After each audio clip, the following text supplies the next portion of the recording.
อกจ้าพี่น้องเมืองตะเวนเด้อพี่น้องเด้อนี่เขาเรียกว่าฝนตกแดดออกจ้าแต่ฝนตกแรงมากนะจ้าแต่ตะวันก็นู้นเห็นว่าจ้าพี่น้องโอ้ฝนตกแรงมากจ้าฝนลงฟ้าหรือเปล่าเอ้ยดูว่า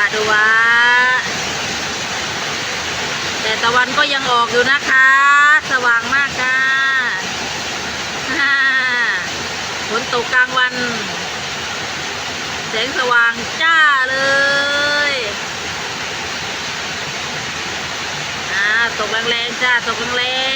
งๆหยุดยาวนอนเพลินไปเลยจ้าโอ้มีแต่เม็ดใหญ่ๆนะคะลูกเห็บตกไหม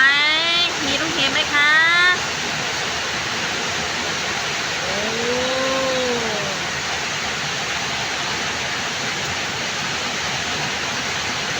มาจ้าตกแรงๆเลย